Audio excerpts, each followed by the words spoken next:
This podcast contains potentially sensitive topics and strong language. Listener discretion is advised.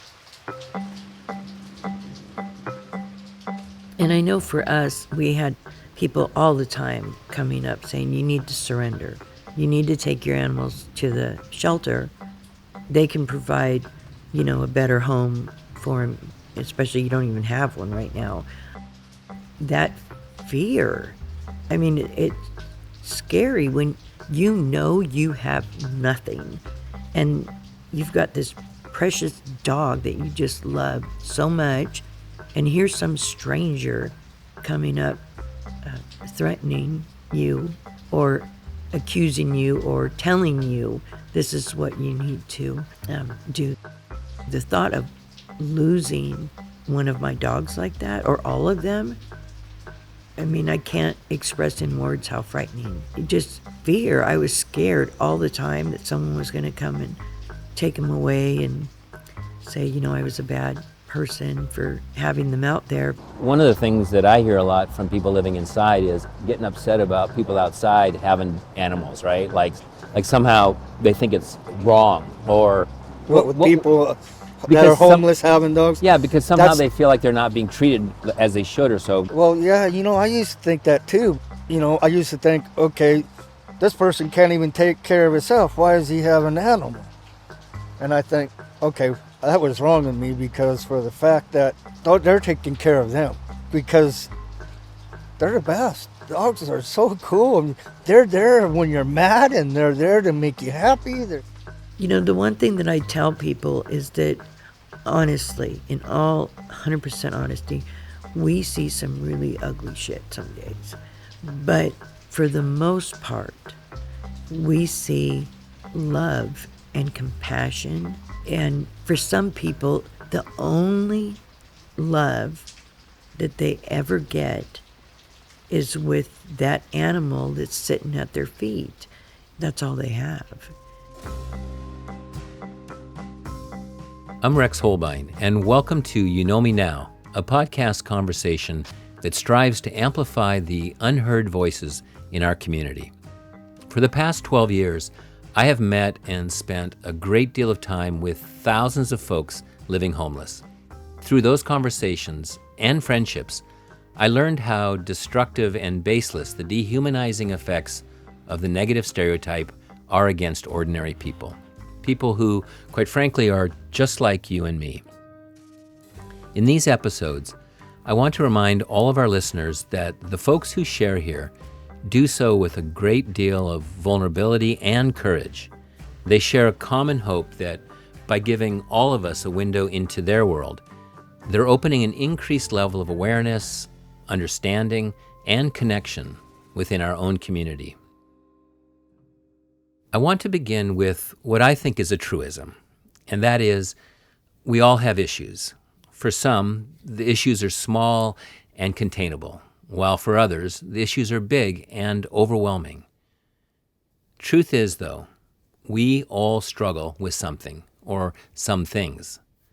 The problem with the bigger personal issues is that they can spill out into the public eye, out behind closed doors.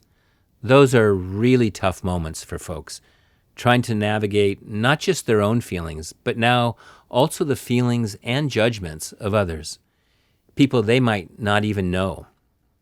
And we all get this. We learn from an early age that you don't air your dirty laundry out in public. People and entire families go to great lengths to hide their issues, to make everything look normal. Now, consider what this means for those struggling through homelessness, where every aspect of their personal life is on full display. There are no closed doors to keep issues quiet behind. In this environment, the homeless receive a nearly constant stream of judgment from those that don't know them or their circumstances. They hear, "Why don't they pick up their garbage? Never mind that there is nowhere to put it." Or, "If they can afford a cell phone, why are they begging for money? Never mind that the phone can be their only real connection to family, friends, and services." And how can they take care of a dog when they can't even take care of themselves? This last question is one we want to dive into with all of you. Today we're speaking with Laura Troncoso. She founded the Seattle Dogs Homeless Program here in Seattle and has helped thousands of dogs and cats, as well as their owners, who are living homeless. Laura is uniquely qualified to offer insight on this topic, as she experienced homelessness as a child and then again as an adult with her own dogs. Now being housed, she spends all of her time doing street outreach. She is an extremely thoughtful and knowledgeable person, and we're very happy she agreed to speak with us. So I was born in Oakland, California at the Naval Hospital to basically teenage mom and dad. My sister, Lisa, is 13 months older. My mother was 17 when she had her, so 18 with me. My dad was just a tad bit older, and he joined the Navy when found out she got pregnant, and they got married. And then shortly after I was born, my dad was killed by a drunk driver. He was riding his motorcycle and was killed. We had come from California back up here to Seattle, which is, where my mom and dad were from, and my grandmother was here. We were here for a little bit. I don't have a whole lot of memory of it. And then my mother remarried, and he adopted me and Lisa. Basically my whole childhood up until the point when 8th grade, I guess.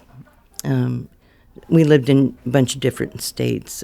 He was in the oil business, and so we lived in Texas, California, Colorado, Arizona. Laura's early childhood was very comfortable and stable. Her adopted father worked in the oil mining business and made good money, moving the family wherever the company needed his expertise. When Laura described how well off they were, she said they were Kardashian rich. Kardashian rich. We were rich. We lived in the best. Like when we moved, our house was built from the ground up. My mother chose every single detail that went into those houses, from the tile to the paint. And were you guys rich because your dad was just making that much money? Yeah. He worked hard. He got educated, and he worked and earned the position that he was in. I didn't realize at the time growing up how it was. But, we were really rich. But not everything was as it seemed on the surface. There were issues. When you look, you walk down the street and you look in windows, and things might look really pretty, but inside it could be something terrible and ugly, and that's how it was. We had Kardashian money. I mean, we had everything we could want, but he was very abusive. He didn't drink, he didn't do drugs. He worked all the time. But there were just days when his temper would explode, and it was beyond a spanking. Talking about it in public was something you just didn't do. And then I had gone to school, black eye, busted lip, and people would ask, and then I'd have to put on this tough exterior and make something up. I just got in a fight at the park or something. I kept thinking, he chose us. We went to court. I remember very vividly sitting there and the judge talking to us and saying, he wants to be your dad. Do you want him to be your dad? And so I thought, man, that's pretty cool. Somebody's just really wants us, and we were still really young. But I thought, why does he do that then? Why does he... I never saw myself doing something worthy of that, right? Well, the truth is, right, there's nothing a child can do that would be worthy of that. Yeah. Well, and it just is strange to me because when he had children with my mother, so my younger brother and sister, They weren't treated like that. Not ever. Not once. And I thought, why? To me, there was no difference between, blood and water. You love someone, you love them, and you care for them. You just don't do that. These memories are still very raw for Laura. Just talking about it brought up emotions that overwhelmed her, even surprised her. She needed to take a moment to continue. Around ninth grade, Laura's mother filed for a divorce and moved back to Seattle, where her own mother, Laura's grandmother, lived. She brought us kids, all four of us, up here. My grandmother was here. We came here to Seattle, and boy, shit just got ugly from there. Once again in Seattle, Laura's mom reconnected with a high school boyfriend and remarried almost immediately. It was an emotionally difficult and very disorienting time for both Laura and her sister Lisa. In their own ways of dealing with the built-up trauma, Lisa decided to run away to California, and Laura, at the age of 14, moved out to live on the streets of Seattle. And my mother never did anything to me.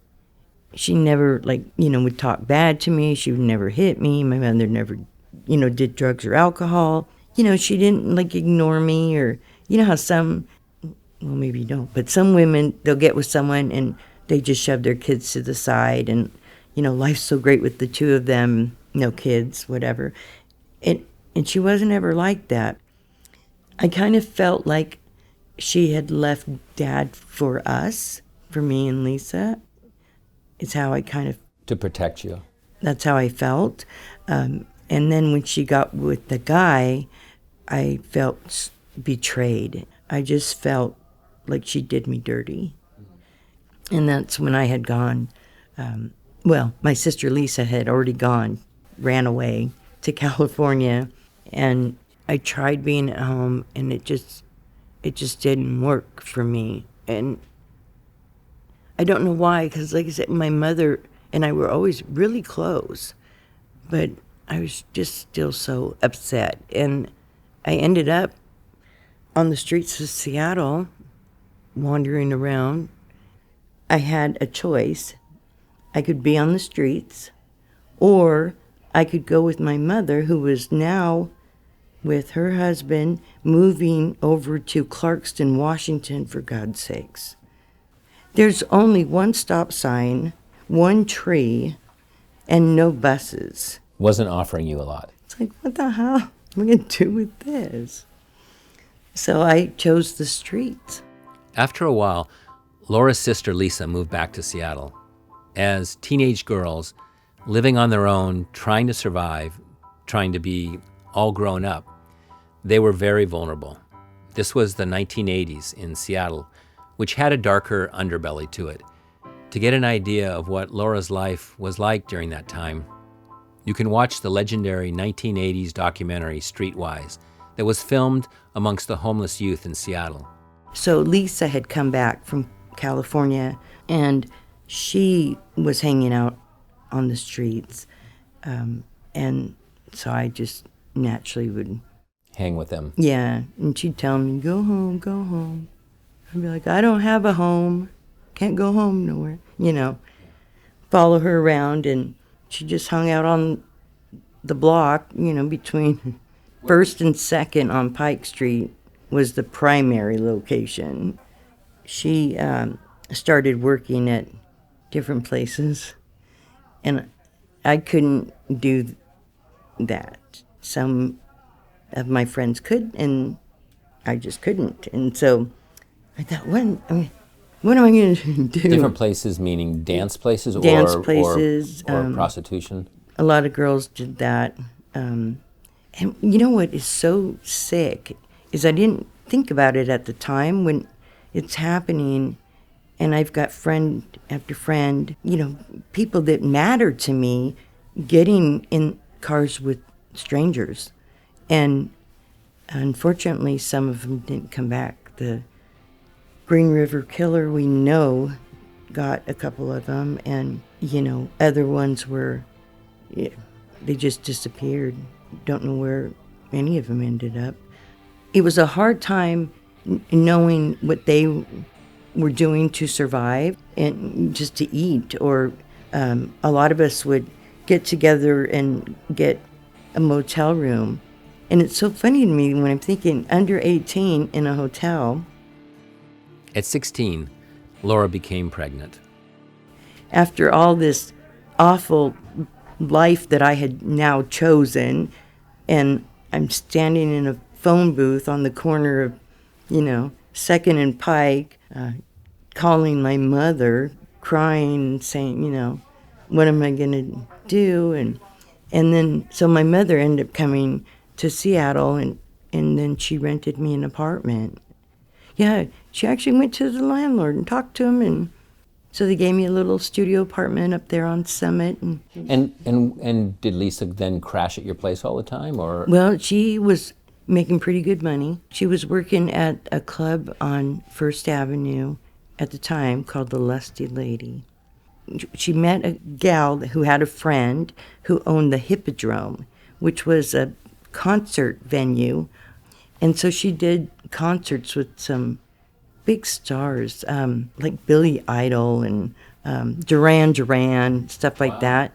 So she did some pretty cool stuff, but she always fell back on the streets. So Laura, you're 16, you're pregnant. Are you living alone in this apartment?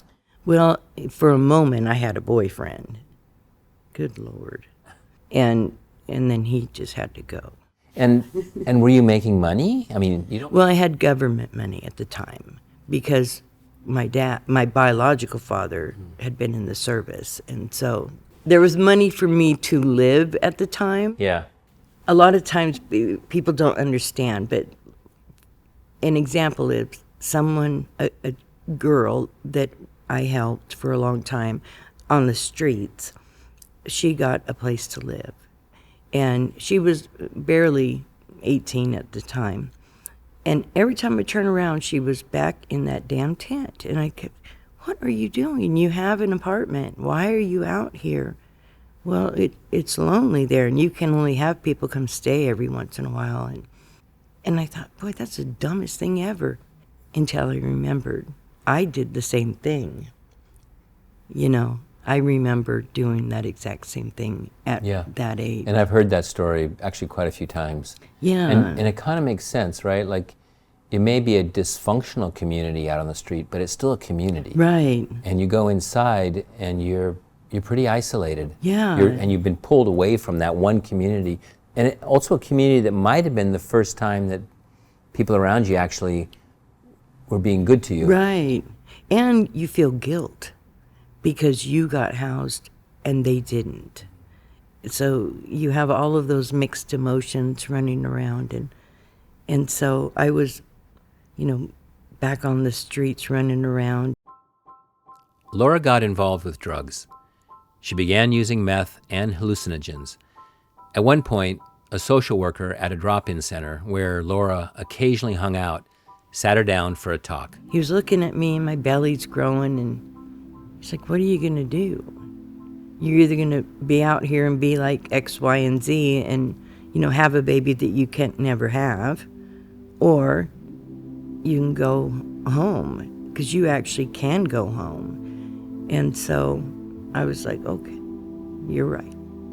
And so You just needed to hear that. yeah, he loaded all my stuff in a little Volkswagen and drove my ass over to Eastern Washington. You can swear on this. Over to Eastern Washington. To your mom's. To this, okey doke town she was living in, and so I ended up. And that's where you had your child. Yeah. And was it a daughter? Is that? Yeah, and I raised her. Laura did not stay long in Eastern Washington. Back in Seattle, she followed her sister into the strip clubs to make better money so she could provide for her daughter. I'd followed her to the clubs. It's like, Laura, you can make so much money. You only have to work 2 days a week. You've got a child to take care of, blah, blah, blah, blah, blah. So I did. And it was working up at Honey's. And, some girls did things extra, and I did not. I had worked at some of the clubs here and in Oregon. Yeah, dancing. Dancing. Yeah. And the thing was that with a welfare check, it wasn't enough to rent any place. And then working in a club, nobody wanted to rent to us because there's a stigma attached to it. So here I am with this, still really a baby, and we need to put food on the table. And so I can say 100% that I was respectful of myself and my body while working, and it wasn't a bad experience. It was way different for me because I was always very shy when it comes to stuff like that. So I was able to really still hold my head up. I was proud of what I was doing because I was able to put a roof over my child's head, food on the table, clothes on her back, and keep her safe, you know. But the only place I could rent was hotel. And so I'd always find one, you know, like with the kitchen and stuff, and that's where we'd have to live because they didn't care what I did, but a lot of apartments did. And how long did you dance? How long was that? Probably about 5 years. Oh. A long time. Yeah. At one point, Laura got in trouble with the law and ended up on probation. She recognized that it was time to change course. I remember one day, I was just like, I don't want to do this. There's got to be something different for me. I was going to do something with this whole shit show that I've created in my life. Well, I went from being in trouble to working for Gary Locke. Really? For those of you who might not know, Gary Locke at the time was the King County executive. He later went on to become the 21st governor of Washington State and then Secretary of Commerce under President Obama. Laura will tell you it was the dumbest job she ever had, but it was a start, a foot in the door. In no time, she knew her way around the King County courthouse, and it turns out it was a place she was pretty comfortable with, being around people who were in and out of trouble. She was gaining confidence that she could create a new and different future for herself. Not long after, she heard of an opportunity at the Department of Corrections. She went in for an interview. I ended up going for this interview, and it was my first experience knowing they have panels, you know, several people.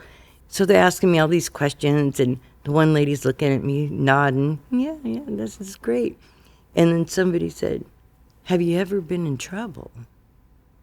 And I said, oh boy. And he's like, well, have you? And I said, well, I'm currently on supervision. And shortly after that, the interview concluded. And they're like, well, we'll get a hold of you. So I walked out of there. My attitude was good. Everything was positive. I was very honest. And I left. And the next day I got a call. And they said, you got the job.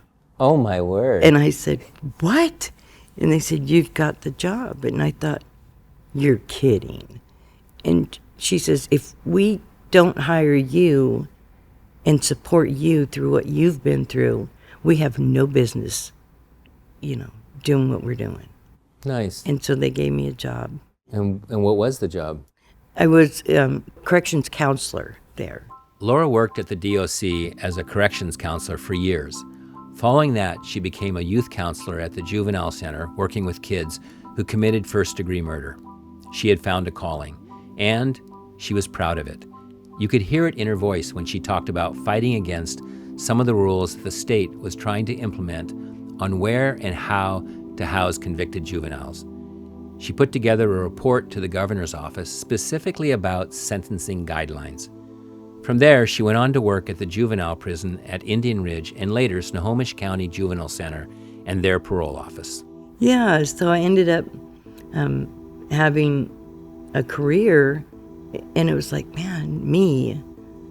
It's like if you knew the people I knew, you would have thought, Yeah, snowball chance. yeah, but it worked, and I was just always so proud, and my grandmother, my mother, just proud of me, and then all of a sudden it's like it couldn't work. I just was sick all the time and tired just unbelievably tired, and I kept thinking, what in the hell is going on here? And then I got diagnosed. They said I had hep C.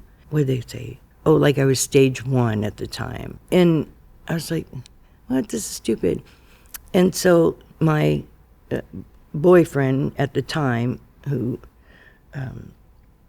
he had hep C, and that's how I had gotten it. And I wasn't aware of it. And then he had gone through this program, interferon had just come out. And they were giving shots, and you had to give yourself shots in the stomach. And so he did that, and it got rid of his hep C. But for me, the insurance wouldn't pay for it.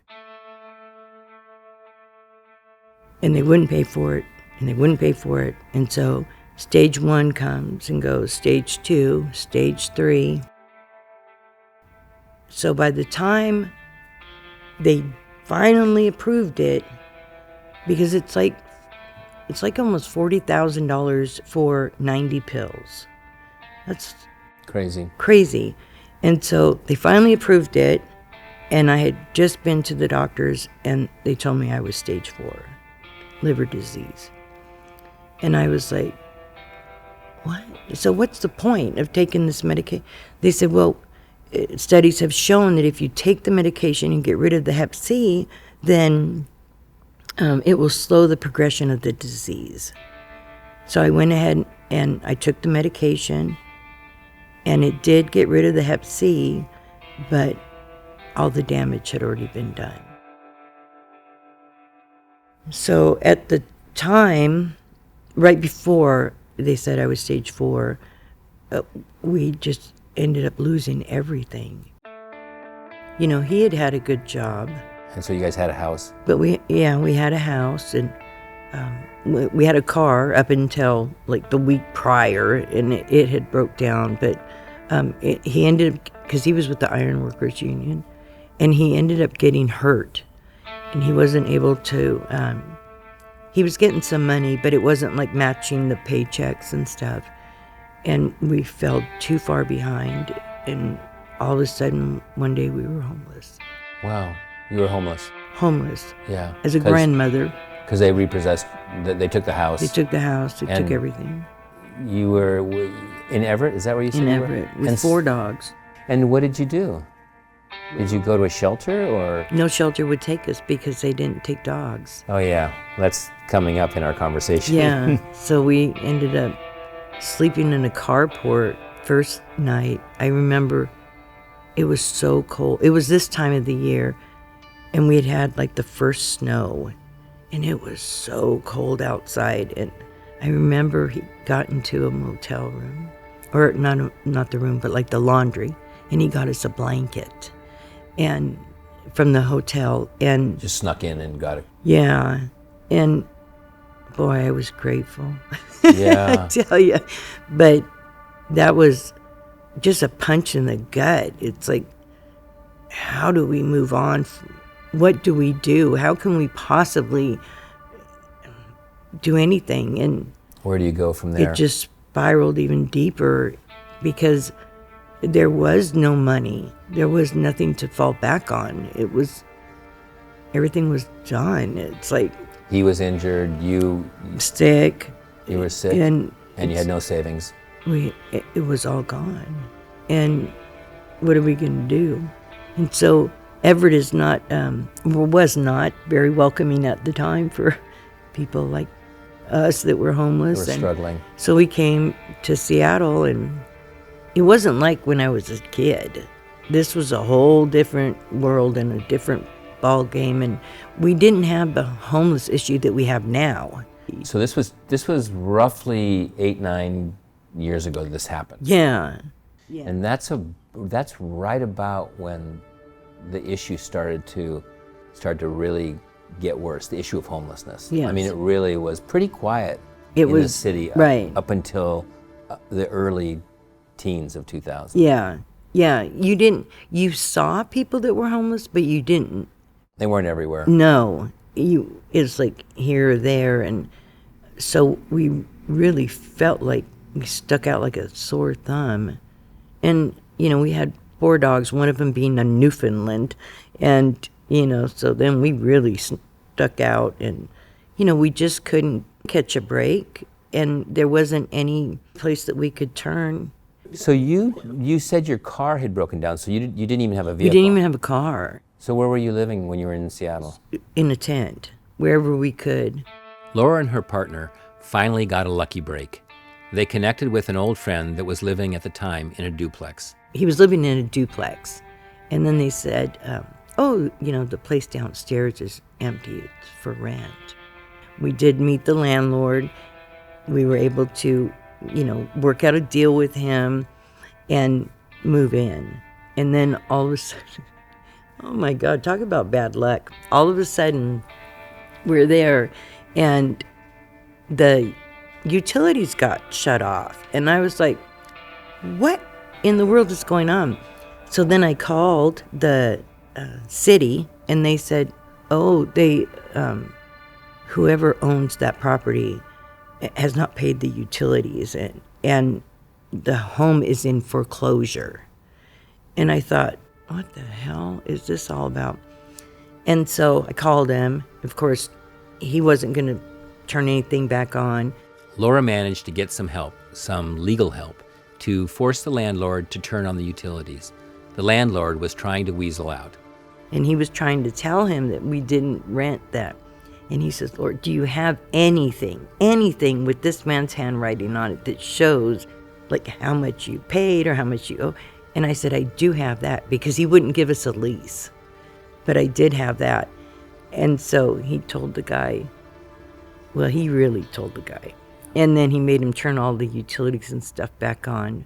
But the house had been foreclosed on.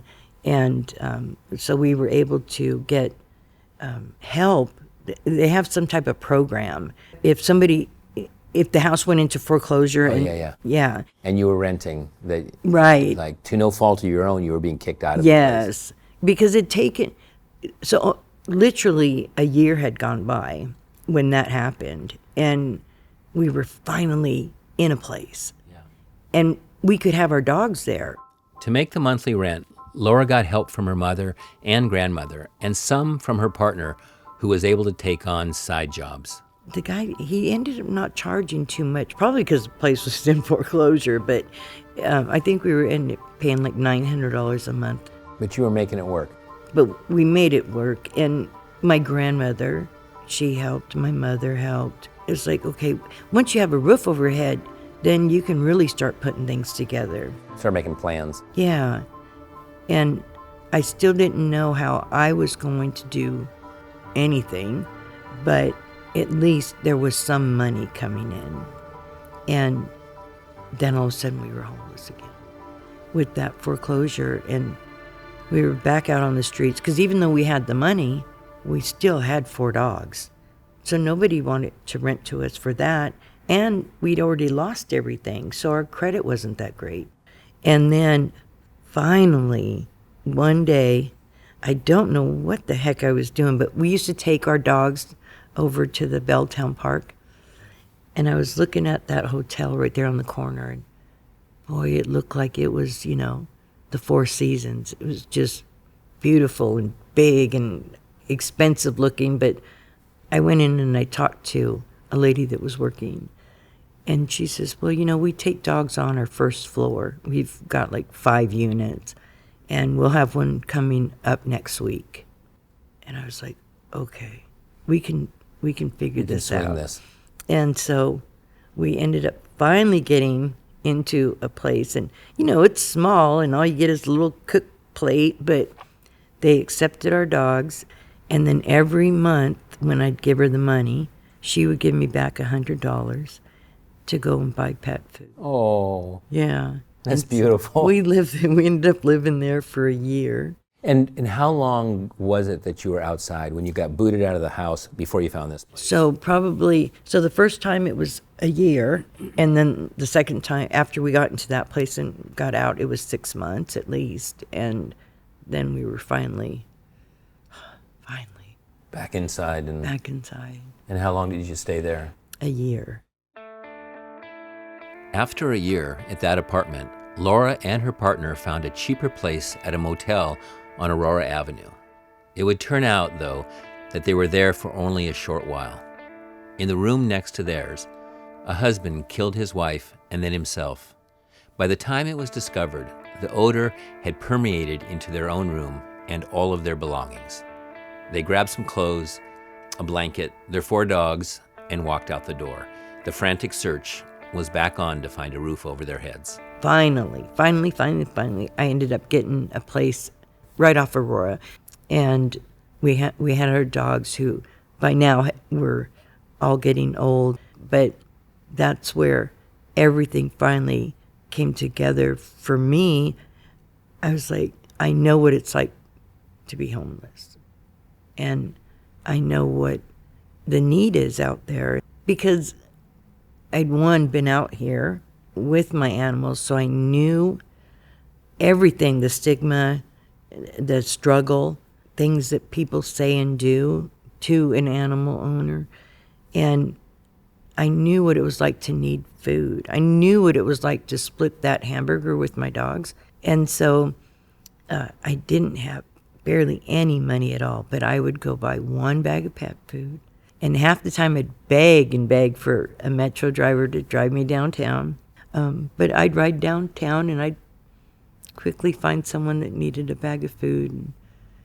And then it just snowballed from there. Wow. With her housing stable, Laura found a new calling. Her own journey had opened her up to the struggle of pet owners living homeless.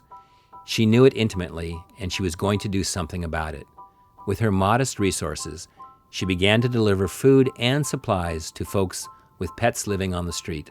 As we were able to kind of put a little bit more money aside, and by that, I'm talking just a few dollars. I didn't have much, but I felt like I had a lot.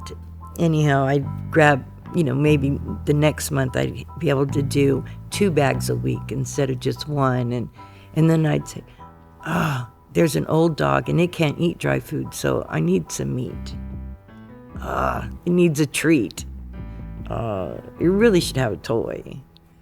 I think it needs a blanket. So One thing leads to another. And it snowballed. It went crazy. I thought, boy, this is great. It made me feel whole. You know what I mean?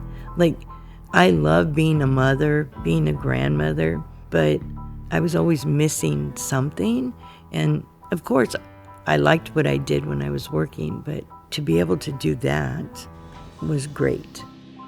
In 2015, Laura received a small inheritance from her adopted father. She bought a car, paid bills, and the rent for a whole year. She also had an agreement with a veterinary clinic, the Greenwood Animal Hospital, where she sent people to get emergency help with their pets. She was able to get that account paid up as well. And last but not least, she rented a storage unit and started to fill it up with dog food and supplies. I'm just filling it up with everything that I need, because that's what we dealt with was dogs. There wasn't anything else that we were seeing out there. But yeah, I did all that for a year. Stuff was full, life was great. And then I ran out of money. And I was like, I'm done. I have not even become this 501c3 that people talk about. And I didn't think that it was really important, but then all of a sudden there's no money. And this sucks, just sucks really bad. And let me guess why it sucks. Because you've probably also made friendships and connections. Yes. With people outside. And they've come probably in a way to depend on you. Right. And now you are out of money. Yeah. And what am I going to do? At this point, Laura came to the realization that she needed to turn her efforts into a 501c3 nonprofit. Problem was, she had no idea how to do it. And I thought, God, I can figure out an offender score. I can figure out what the RCWs are, but I can't figure this shit out for nothing. So I was like, I don't know what I'm going to do. And I was talking to a lady I had met on Facebook, and she said, you need to come on Facebook and tell people what you need. And I was like, people don't care. She's like, you need to tell your story. And I was like, seriously, I know what it's like out there, and people do not give a shit about people that are homeless having, animals. And she said, well, that might be true, but people do care about animals, and importantly, they do care about you. So people will help. And I thought, this bitch is crazy. Nobody's going to help me. And so I finally sucked it up, and I put out a post, and I was like, son of a bitch, people actually helped. And I was like, okay, this can work. And then I met this lady out in Federal Way. She runs Puget Sound Pet Food Bank is what it's called. And oh my gosh, this woman, she just inspired me, and I fell in love with her, and we talked a lot, and she says, I'm going to help you become a 501c3. And I was like, I don't know what to do. And she's like, I'm going to help you. Where nobody else would, for her to tell me that, not only was she going to help me do it, but she was going to help me do the paperwork. And I was like, oh my gosh. So I did, and then it got accepted, and I thought, oh my God, now what? Off to the races. Here we go. Yeah, so Laura, explain what it is you do. So we do street outreach. So we go out and do the pet food supplies. We provide that access to our vets for emergency vet care, which is, any emergency that is going on with your animal. Meaning if one of the folks that you know that's living outside has a pet and their pet has some emergency, some medical emergency, they can contact you and you will Authorize them to see our vet. And your vet, will they charge for that? Or They do. Yeah. And they give us a nice discount. I see. But and we're allowed a running tab, but it still at the end of the day has to be paid.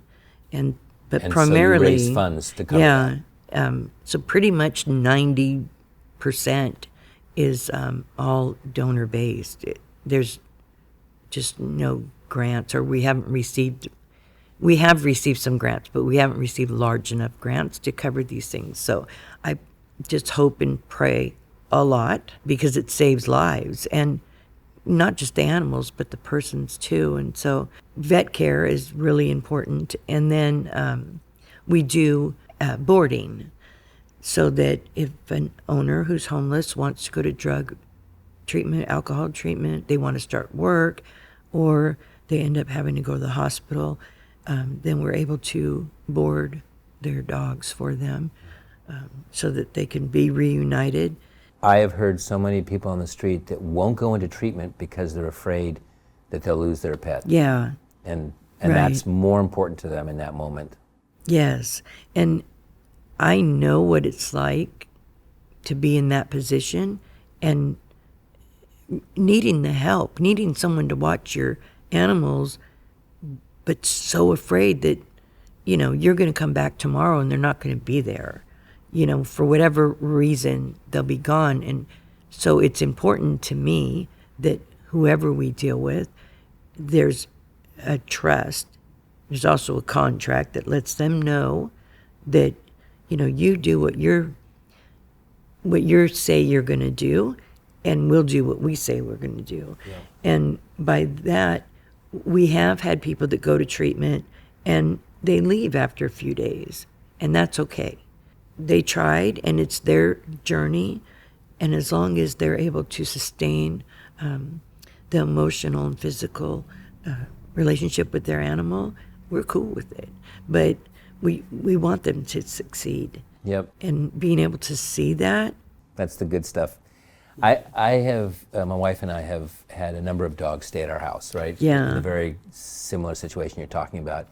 And several times I've had the individual, just before, right, I leave with the dog, they look at me just with everything they have and say, you're gonna let me have my dog back, right? Yeah. And they're so afraid Right. that, I might be someone that would just get to know their dog, love their dog, and when it comes time to give them back, that I wouldn't. Right. Right. It's such a fear, and Yeah. to be able to do it through an organization like yours, I'm sure that helps that trust happen Yeah. much more easily. And, we are, like we do supplies and food for the kennel, but that kennel space is donated to us.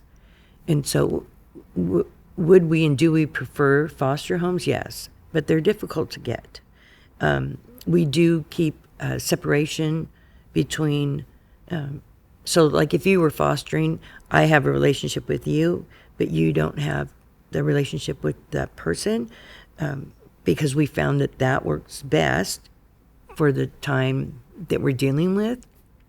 Doesn't mean it will always be that way, but it works. And so we rather animals be in a home than in a kennel, but Still an to answer. have that available to us, Yeah. Yeah, that's beautiful. Can you tell me a little bit now about some of the stigma around people that are homeless owning pets? Like, and I could list those off too, but I really want to hear you talk about it, and then maybe we can talk about, the myth of what people are seeing and hearing and feeling about those that are owning pets that are homeless. Because I dealt with it firsthand, I know what my experience was.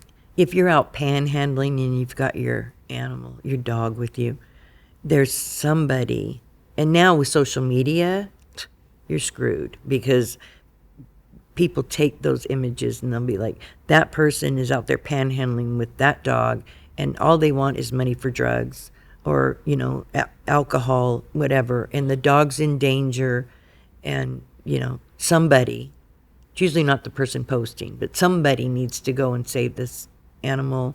The animal's being physically abused is what the thought is, The even assumption. though, yeah, thank you, that's the word, even though they've never seen sign of that. And I know for us, we had people all the time coming up saying, you need to surrender. You need to take your animals to the shelter.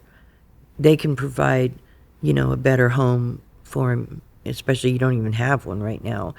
That fear, I mean, it's scary when you have nothing and you've got this precious dog that you just love so much, and here's some stranger coming up threatening you or accusing you or telling you this is what you need to do. The thought of losing one of my dogs like that, or all of them, I mean, I can't express in words how frightening. Just fear. I was scared all the time that someone was going to come and take them away and say, I was a bad person for having them out there. So everybody's constantly looking in on your life and deciding what it's like at that moment, and that you're not the type of person that deserves an animal. It just seems so hurtful too when that animal is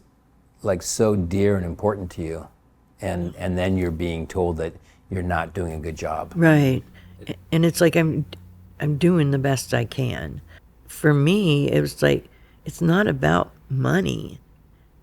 You need the money like to buy the pet food and stuff like that, but it's more than that. It's a relationship.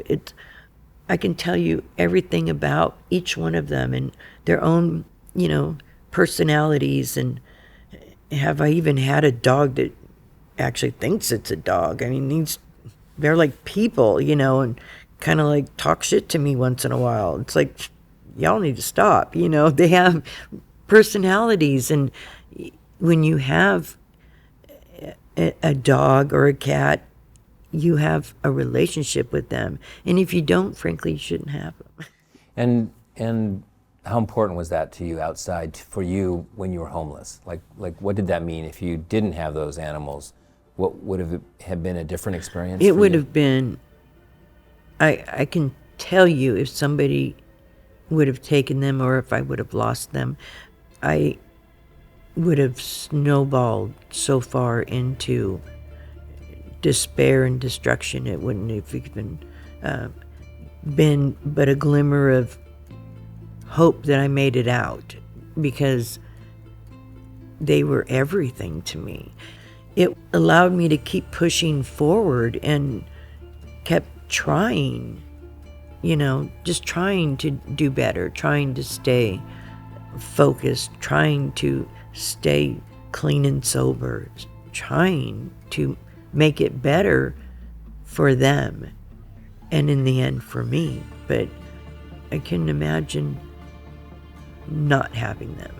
The one thing that I tell people is that honestly, in all 100% honesty, we see some really ugly shit some days. But for the most part, we see love and compassion. And for some people, the only love that they ever get is with that animal that's sitting at their feet. That's all they have. This is your partner. This is your child. This is your best friend. This is the person that never judges you, that loves you unconditionally. I've heard that so many times, the words, my best friend. Yeah. When talking about their animal, their pet, their dog typically, Right. when they're on the street, it's my best friend. Yeah. And some people go, oh, that's bullshit. But wait a minute, you're on Facebook and you just did a post saying, look, me and my best friend just went hiking. But that person isn't allowed to have a best friend because they're homeless. Laura has helped countless people with pets living on the streets.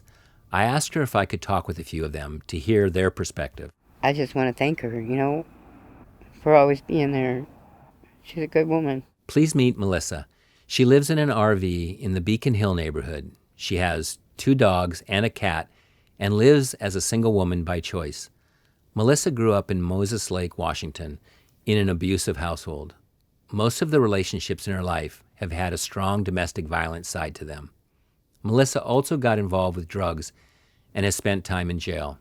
She's had a tough life, which is taking a turn for the better. She's been drug-free now for 5 years, which we did a spontaneous high five over. I asked her what her animals mean to her. Have you always been a dog lover? Always. I don't remember ever a time in my life not having a dog. My grandparents had dogs, my mom had dogs. And these dogs, though, they've saved my life. There's been a couple times where I just really wanted to kill myself. And then I think, no, I can't, because who's going to take care of my dogs? Nobody can take care of them like me. I love my dog. I've had her. She's 6.5. I've had her since she was born. I picked her out the day she was born. So how did you first meet Laura? Fat girl got really sick. Every time she would urinate, there was massive amounts of blood, and I wasn't working. I was living in a shed, and I didn't know what to do, and so started looking on all these different websites and trying to find help. I found I think it was Laura's website, and I called her and explained to her what was going on, and she immediately, we took her. She let me take her into the vet to see what was wrong, and she had formed crystals on her bladder, and the way the vet described it is they're like actual crystals. So as they're going down the bladder wall, they're cutting it. That's why all the blood. Why are dogs or cats so important to people that are homeless? For people that are homeless on the streets or in RVs like you are, why is it so important to have an animal? Companionship and sometimes security. She scares a lot of people off. There's situations where I felt like I was kind of in a really scary situation, but then when they see my big dog, then they back up and they're like, oh, whoa, so. Especially being a woman. Especially being a woman, yes. And she's my best friend. She loves me regardless. Even if I yell at her 5 minutes later, she's already forgotten about it and loves me, and no matter what. What do you say to people that might say, and there are those out there that do say this, I'm sure you're aware of it, but that say, well, that person can barely take care of themselves. They shouldn't have an animal. I'm sure they're not taking care of that animal. What would you say to that person? These are like my children, and And they're probably, I mean, I know they're probably right. I probably don't need to have an animal because I can barely take care of myself. But she's there for protection. She's there if I talk to her. I cry on her shoulder. When I'm sick, she licks me on my face and helps me feel better. And But do you feel that you do take good care of them? I do, I do. They eat before I do. I mean, I make sure they have food before I do. To those people that I mean, because I do get it a lot. I mean, well, you can't even afford to feed yourself, and blah blah. Why would you have an animal? And well, I mean, when I got her, I wasn't homeless, and I kind of somewhat had a life, and but I wouldn't give her up for the world. Yeah, and like you said, you feed your animals before you feed yourself. Yeah, yeah. And do you think that kind of protection is kind of like the mama bear, like you see them as your kids and you take care of them in the same way? Yeah, yeah, I sure do. I love her very much, and for the fact that how much she's taking care of my dogs and me, because if she's taking care of my dogs, she's taking care of me. Because my dogs take care of me, and they wouldn't be around. And it's because of her that my dogs are still with me. Please meet Ken. He lives in a small 60s trailer parked in the Soto neighborhood, alongside some semi-trucks, one of which he keeps an eye on for the owner. Ken grew up in Seattle, and he has struggled with alcohol since he was 8 years old. He'll tell you openly that pretty much all of his troubles have stemmed from his alcoholism. He managed to keep employment most of his life, but a host of mental health issues surfaced 12 years ago after he quit drinking. Alcohol had been his coping mechanism. Since then, he's had trouble getting the needed services and struggles to just get by. I asked Ken about Laura and what she means to him and his dogs. When did you meet Laura? That was about 7 years ago through you. You gave me, because I guess we were talking about the dogs and about the food. It's hard to, it's getting hard to feed them. And you said, hey, I know this lady from Seattle Dogs, and she helps people with animals. So I said, okay. Yeah, I didn't remember actually that I had introduced her. You did. To you. So you gave me her number, and I never called her. And because, I was doing okay with the food, getting them. And then I had a friend that went to her.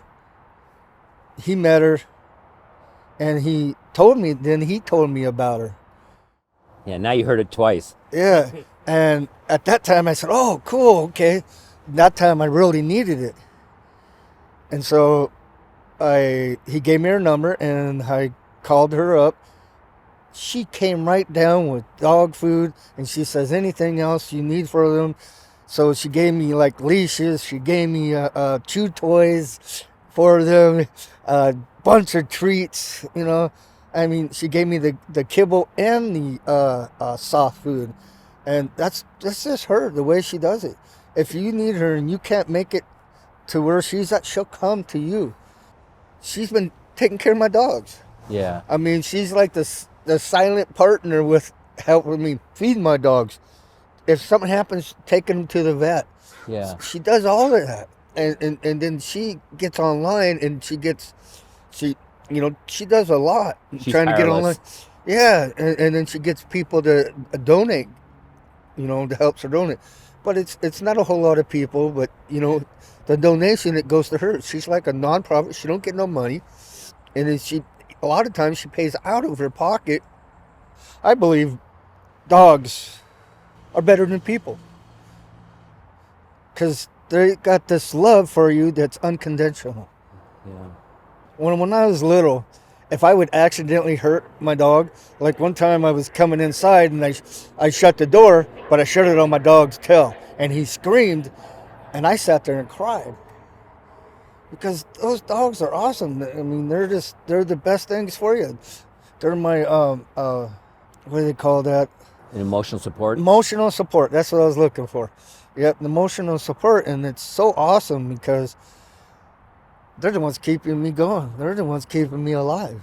One of the things that I hear a lot from people living inside is they get all up in their emotions about getting upset about people outside having animals, right? Like somehow they think it's wrong, or With people that because are homeless having dogs. yeah, because somehow That's they feel like they're not being treated as they should or so. Can you talk about that? What? well, yeah. I used to think that too, but then it's, I used to think, okay, this person can't even take care of himself. Why does he have an animal? He's not be able to take good care of that animal because he can't take care of himself. And I think, okay, that was wrong in me, because for the fact that they're taking care of them as much as they are, the owner, the master is taking care of them, because they're the best. Dogs are so cool. I mean, they're there when you're mad, and they're there to make you happy. Yeah. Yeah. And do you think it's true that people, for the most part, that are outside with dogs do a good job of caring for them because of the love they have for them? Oh yeah.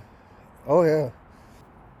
That's where Lori comes in too, because she's there for the part that person can't take care of. I mean, the homeless really can't take your dog to the vet. Sometimes they can't get the food for them. She's there to help them with that. I mean, she's a godsend out here. Yeah. What are all the things that she's helped you guys with, your dogs and you? The vet, I had a dog, his name was Axel. He had this big tumor on top of his head. And she goes, hey, Ken, take him to the vet. I'll send in the referral saying it's okay, and we'll take care of the Seattle Dogs will take care of the bill. And I just, what? I kind of, oh, okay. It kind of freaked me out, and so I was kind of unsure, but I went up there, and sure enough, it happened. And she's been taking care of people. She tells people to go there, and she takes care of the bill. And then if people can throw in some money and stuff, they do that. But a lot of times they can't. And she Makes it happen. She makes it happen. Yeah. I am so grateful for that lady. Yeah, I appreciate her a lot for what time that I'm going to be spending with her. And I always think about her no matter what happens. Anything I can help her with, I do it. I mean, she had to move storages. And so I was there to help her, along with a few other people. Yeah. I wish I could do more, but I can't. Yeah, you're scraping to make things work Yeah. month to month yourself. Yeah. For those that see themselves as animal lovers, for many there is an immediate negative reaction when seeing folks living on the streets with their pet. This is especially so when drugs are involved. I asked Laura her thoughts on the part animals play for those addicted to drugs. Well, we do see a lot of drug addiction, sadly, and we're dealing with that and trying to reach as many people as we can. We know that there are people that are drug addicted or alcohol addicted, but they're still able to have a relationship with their animal and feel and receive love. If you took away that animal just because someone is using drugs, you're making the wrong choice, because they're not going to want to get better. They're not going to feel like they're worthy of getting better, because you just took away the only thing that actually keeps them going. It's not the needle and spoon. It's that animal that's love. there, the love. And Yeah. a lot of people don't understand that. And I try to tell people as well that being involved with rescue, I sadly see it even more so.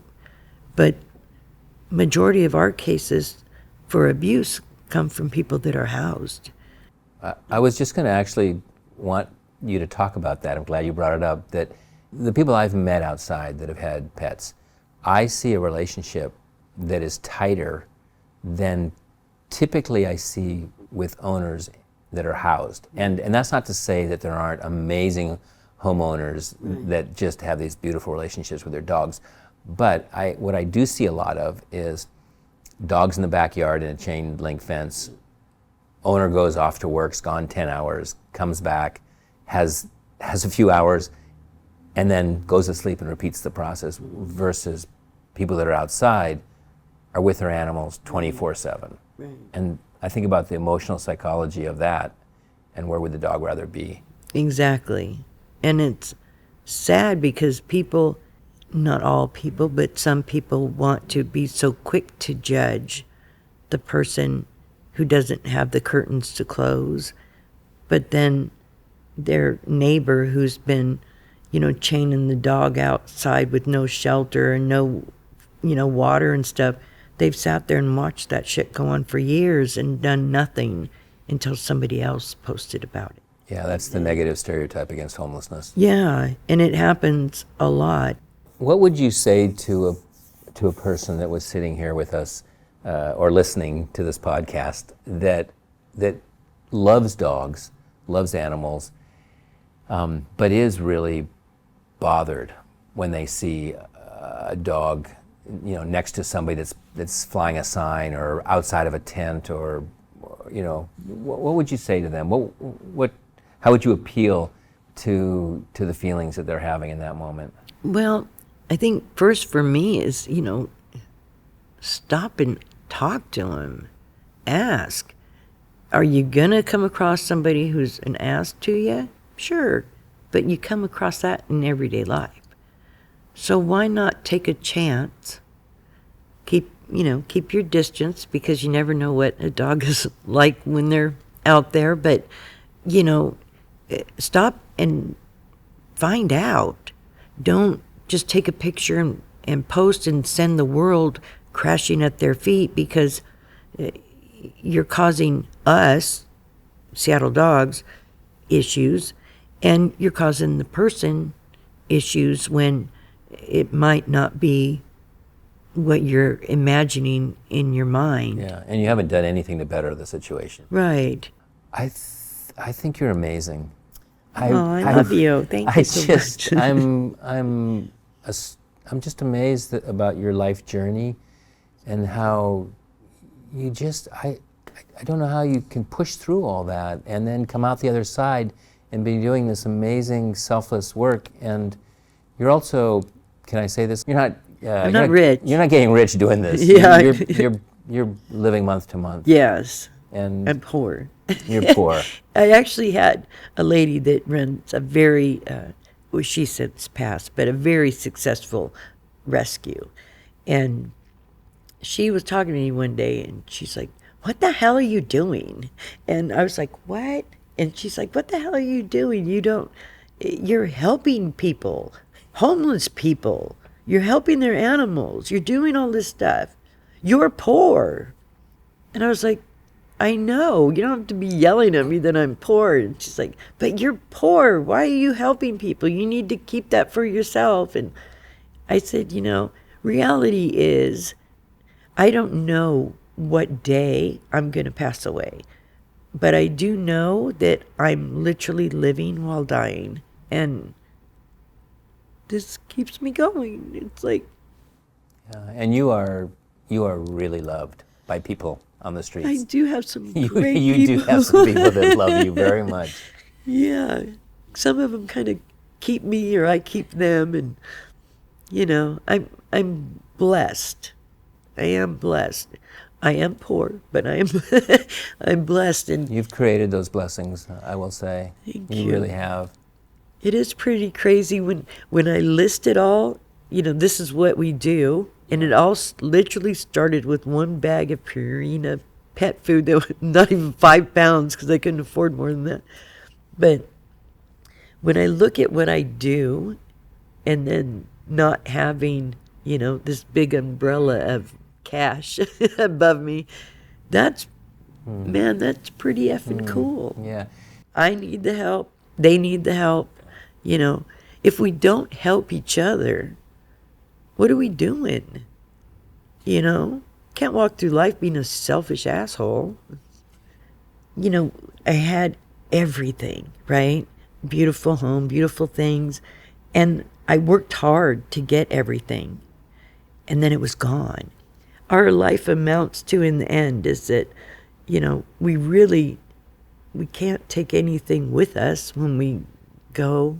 You know what I mean? Yeah, but when we go, all that stuff that we accumulated is just sitting on the shelves, but the lives of the people that we've gotten close to, those are sitting inside of us. Yeah. I do think we take those with us. Helping people, even just a little bit, is good. Yeah. A pebble of dog food can build a bridge, man. I asked Laura what is next for her as she continues to do her important and loved street outreach. I have stage 4 cirrhosis of the liver, and I'm terminal. For that? For that. Terminal. And so every 6 months, I have to go to the doctors. They monitor it, and then they watch for any type of cancer popping up in there. They won't put me on a liver transplant because I don't have any money. That's what it all boils down to, is money. Always. The medication that could have saved my life originally was denied. Stage 4, they're like, oh, here you go. Yeah. You can have it. A Seattle judge ruled that nobody could ever be denied that medication again. But it didn't help me. Even if we could find a donor, they won't pay for it. Wow. And I just don't understand. Oh. My dream's not finished, so I don't want to die. So I look in the mirror, and some days I see it. I'm not done. I'm not done. Yeah, that's clear. So Yeah. I have a plan for Seattle Dogs, and I'm not done. If you would like to help Laura with her mission, the most immediate need is to help pay down what is owed to the Greenwood Animal Hospital. Best is to contact them directly, letting them know you would like to pay towards Seattle Dogs' outstanding bill. We've included contact info to the hospital as well as Laura's nonprofit organization on our website. I can never rest, I just wanna be the best. People used to doubt me, now they're envious of my success. Started with a dream, everything that I created, a legend in the making, really there ain't no debating. You Know Me Now is produced, written, and edited by Tomas Bernatsky and me, Rex Holbein. We would like to thank Laura, Melissa, and Ken for taking the time to speak with us. You Know Me Now has a Facebook and Instagram page where you can join in on the conversation. We also have a website at www.youknowmenow.com where you can see photos of the dogs that Laura helps as well as their human companions. We also have stories of other folks we feel you should get to know. Thanks as always for listening.